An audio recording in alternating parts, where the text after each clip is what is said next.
in 2013, actually before pa nun, inask ako ni Tatang kung gusto nating gumawa ng children's play. Play pa lang nun. Tapos, I remember, nagpahanap ako ng mga children's books para basahin. Tapos, the first book na binasa ko, nung nakalatag na yung mga, ang dami-daming children's books nun, na Filipino writers yung nagsulat. Ang una kong napili, yung kay Doc Luis, agad. Tapos, dahil children's book siya, so parang in a matter of minutes lang, nabasa ko na yung the entire book. So, parang after nun, parang, ay, eto na yata. Parang umiiyak na ako agad when I read it. So, parang sabi ko, ayoko nang basahin yung iba. Parang nakakonect na siya agad sa akin. Sa panaginip, natutupad ang kahit anong pangarap. Sa panaginip, ang kahit sino ay mapapasaya. Nung dumating yung first draft ng play, parang actually, na yun parang in-approve ko na siya, nagustuhan ko na siya. Tapos, ang napag-usapan lang natin kasi nga nag-iba yung perspective because in the children's book, it was the sister who's the parang narrator of the story. But in your version, parang ang naging is si Susie, yung pilay. Yeah, because yung sister, she was narrating the whole thing, but she wasn't the one who was doing the actions. Yeah. Mm-mm. So, when you transport it on stage, your bida has to be done to adapt the actions. Mm-mm. So, to me, it was still Susie. Okay. So, yon parang, kaya nag-iba yung adaptation ng musical. Diba? Dahil doon. Tapos, ang maganda rin sa ginawa mo was that you were able to separate the fantasy and the reality, which gustong-gusto ko yon yung bigla na lang siya pupunta sa dream world, yung ganyan. Meron din naman dun sa children's book, but this time, kumbaga parang na-flesh out siya dahil ang isa sa mga magical moments na ginawa natin ay gawing characters yung mga sapatos, di ba? In the book kasi, the fantasy world is like a little detail. Mm-mm. Para nabanggit lang Yeah. And nabanggit na lang na there's the shoe fairy. Mm-mm. Pero parang it is a small detail. Correct. So I just thought na it would be nice to explore kung ano kaya yung naiisip ng isang child who cannot really, a child with disability. Correct. Na ano kaya naiisip niya, ganyan. And since bata nga, parang I thought, since doon na rin naman sa book, na there's the shoe fairy, ganyan, most likely, pwedeng naisip rin niya na friends niya yung mga shoes, diba? Yung mga ganon. Because, correct. kasi nga shoemaker yung niya, yung tatay. Yung dad. So, directorially naman, parang ang what I did was to really separate those two worlds, no? Yung reality na naglalakad lahat ng mga humans, and then para lang ma-distinguish yung mga characters nga kasi nabuhay na nga kumbaga yung mga sapatos. Parang I thought of parang Starlight Express. 'Di ba? Parang sabi ko, maganda siguro kung naka-rollerblade sila, so that would give them a different movement na medyo fantasy looking. At first it was parang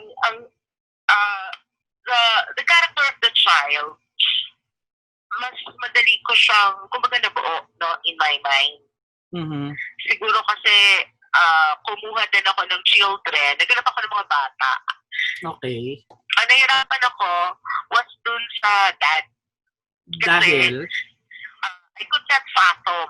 No, I could not fathom why would he make shoes for his daughter na wala naman ng paa. Nga, oo. At kumbaga parang ireregalo niya pa, yung gano'n, na parang to me, would a parent really do that? Mm-hmm. Tapos tinanong ko yung aking mga friends na mga bata. Okay. Ng 7, 8 years old. Oo, naganap talaga ako. Tapos, tinawanan nila ako. Mm-hmm.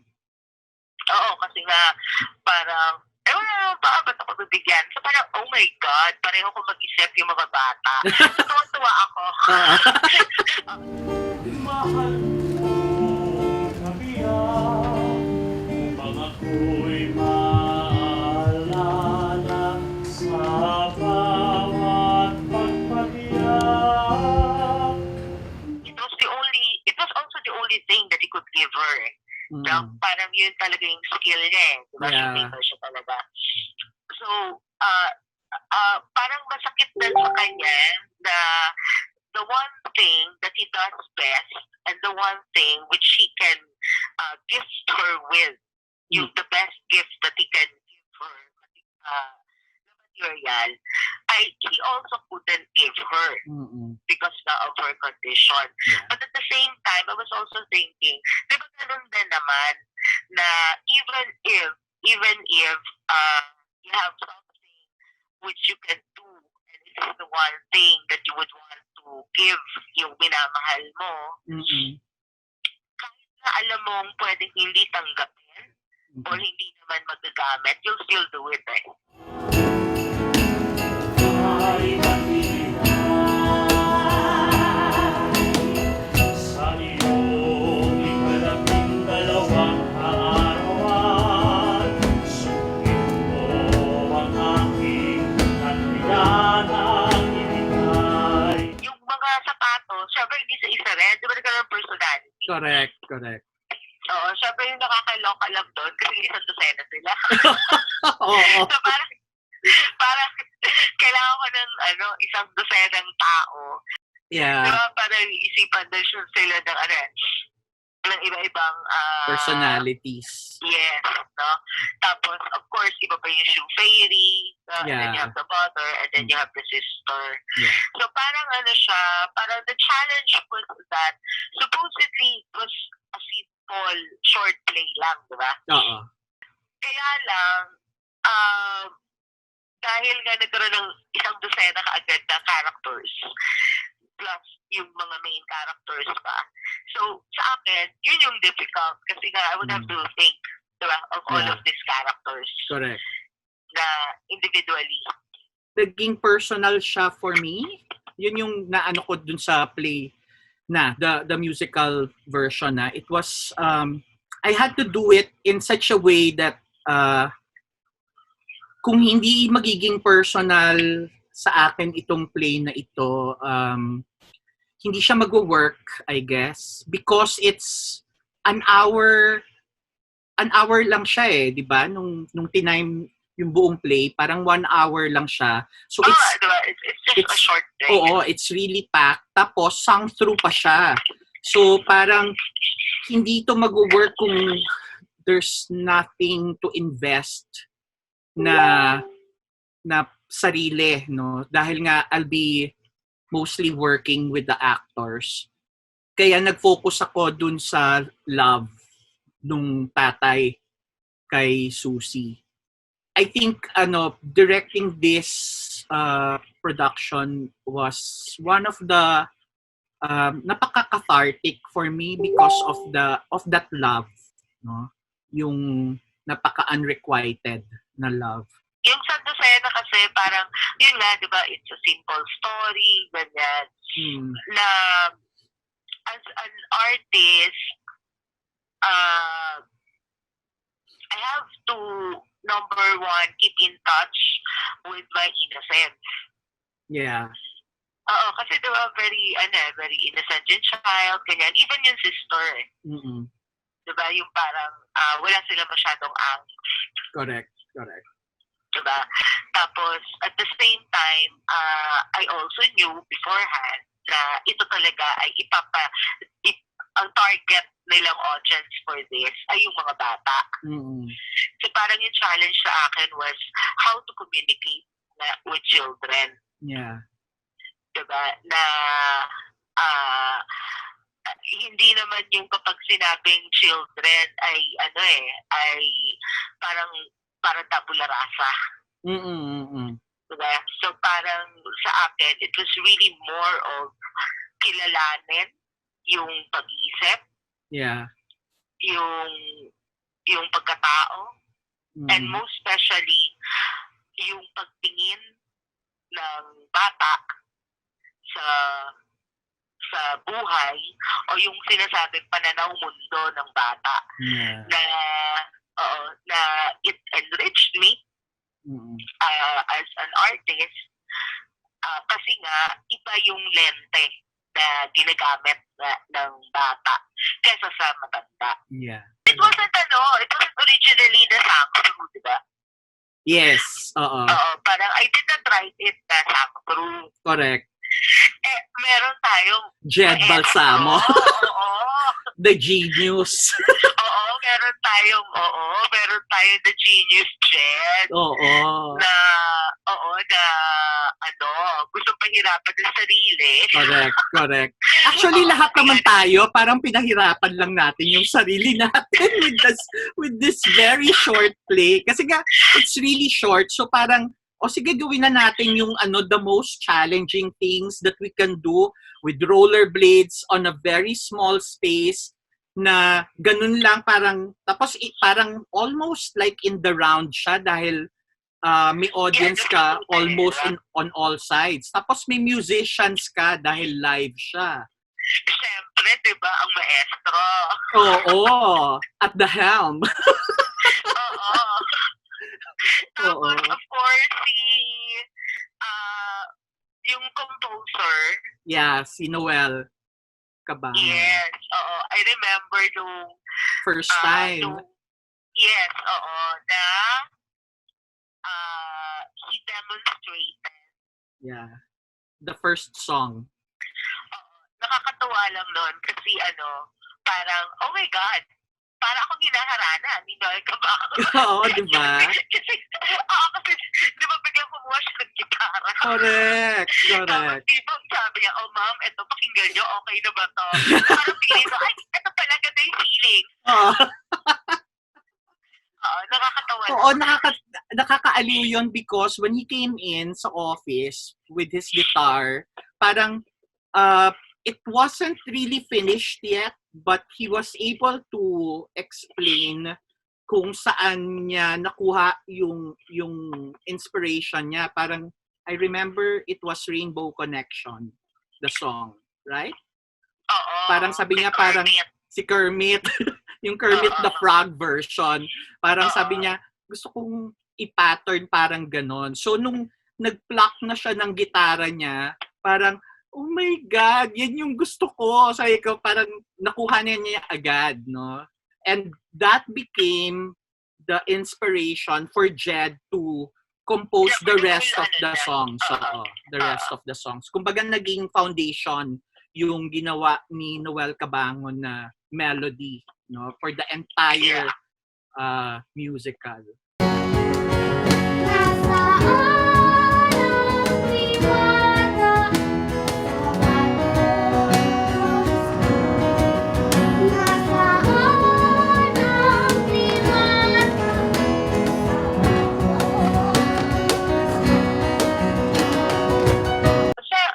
Sa original kasi talagang namatay. Oo nga. And sa akin, it's a very important plot point doon sa original story na isa yon sa plot points that I cannot change. I cannot just delete. Kasi diba, it's with the death of the father, or after the death of the father, when lumabas yung big reveal. Diba? So talagang parang, okay, sinulat talaga ito na kailangan talaga mamatay yung dad.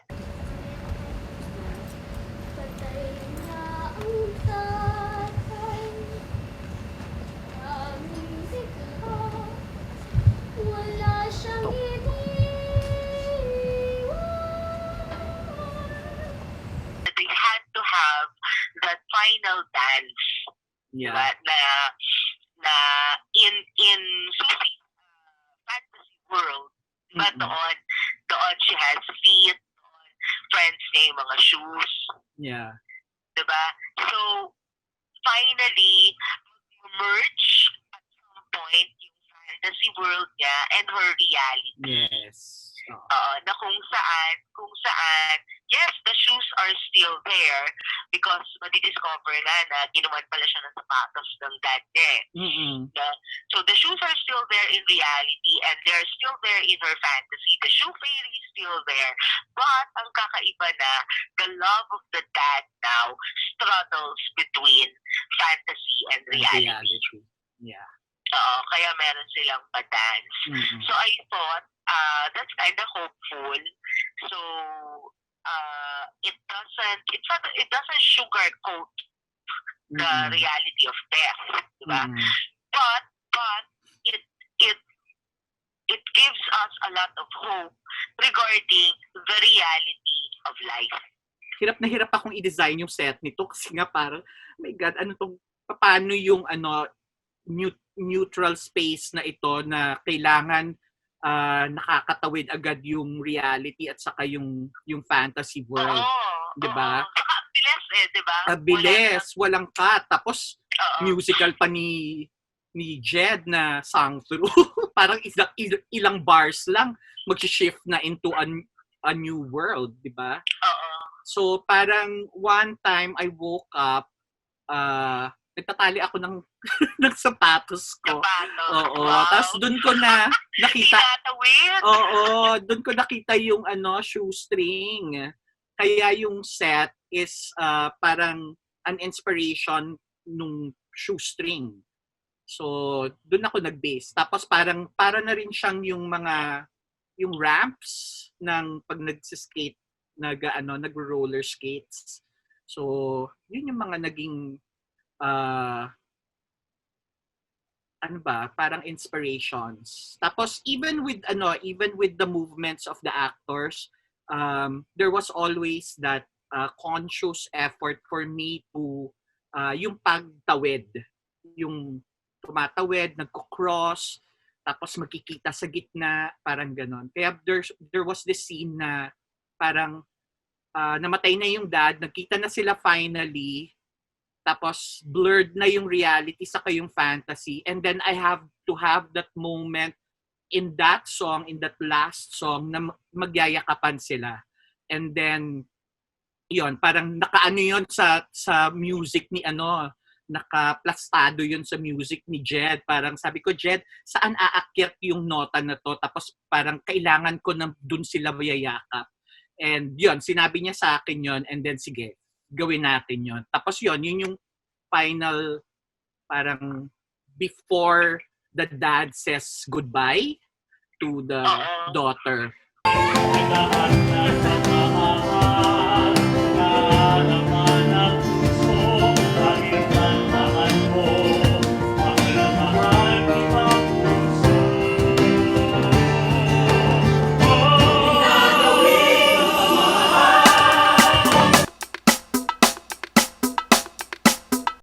Maraming salamat sa panonood. Dito sa Tanghalan. Ang sining. May bagong tahanan. Subscribe na!